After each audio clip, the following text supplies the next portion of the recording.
Hi. അരുവിപ്പുറത്ത് അരുവിയിൽ നിന്നും സുരമോൾക്ക് കയറണമെന്നേ ഇല്ല. നന്നെ പാടുപെട്ടാണ് അവളെ കരയ്ക്ക് കയറ്റിയത്. 11 മണിയാണ് നമ്മൾക്കിവിടെ സമയം തന്നിരിക്കുന്നത്. അതുകൊണ്ട് തന്നെ രാവിലെ ഒരുപാട് സമയം നമുക്കുണ്ടായിരുന്നു. 4 മണിയായപ്പോൾ നട തുറന്നതാണ് ക്ഷേത്രത്തിൽ. രാവിലെ അമ്മ അമ്പലത്തിലൊക്കെ പോയി തൊഴുതിട്ട് വന്നു. ഞങ്ങൾ പതിയെ എല്ലാം കഴിഞ്ഞ് ഇറങ്ങി ക്ഷേത്രത്തിലേക്ക് എത്തിയതാണ്.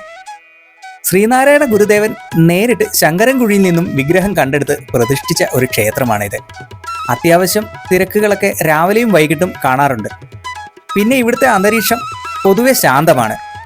ചൂടിന് പ്രത്യേകിച്ച് കുറവൊന്നുമില്ല കേട്ടോ, അരുവി അടുത്തുണ്ടെങ്കിലും. രാവിലെ ഞങ്ങൾക്ക് ബ്രേക്ക്ഫാസ്റ്റ് ദോശയും ചമ്മന്തിയും സാമ്പാറുമായിരുന്നു. ക്ഷേത്രത്തിൻ്റെ പരിസര ഭംഗിയൊക്കെ ആസ്വദിച്ച് ഒരു മാവിൻ്റെ ചൂട്ടിൽ വന്നിരുന്ന് ഞങ്ങൾ ഭക്ഷണം കഴിച്ചു. ഇവിടെ വന്നതിന് ശേഷം സ്വരമോളുടെ ഫാൻസിനെ ഒന്നും കണ്ടില്ലല്ലോ എന്ന് ചിന്തിച്ചിരിക്കുമ്പോഴാണ് സ്വരവാവേ എന്ന് വിളിച്ചുകൊണ്ട് ഒരു വാവയുടെ അമ്മ വന്നത്. ഇവർ തിരുവനന്തപുരത്ത് തന്നെയുള്ളതാണ്.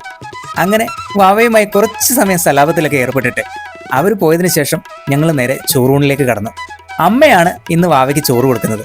അമ്മ തന്നെയാണ് ഇവിടെ വന്ന് സ്വരമോൾക്ക് ചോറ് കൊടുക്കാമെന്ന് വഴിപാട് നേർന്നത്.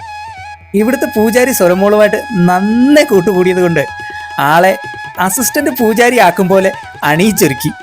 വാവയ്ക്കും അത് നന്നായിട്ട് എൻജോയ് ചെയ്യുന്നുണ്ടെന്ന് മനസ്സിലായി. ഏകദേശം 11 മണി സമയമൊക്കെ ആയതുകൊണ്ട് വാവയ്ക്ക് വിശപ്പ് നന്നായിട്ടുണ്ട്. അമ്മയുടെ മടിയിൽ നിന്നും സുന്ദരി കുട്ടിയായി അനുസരണയോടെ വാവ ഇന്നും ചോറ് കഴിച്ചു. ഇനി പാച്ചപ്പൻ്റെ ഉഴവാണ്. പാച്ചപ്പനും ഞാനും ചോറ് കൊടുത്തതിന് ശേഷം ഇനി അമ്മയ്ക്ക് ചോറ് കൊടുക്കാം.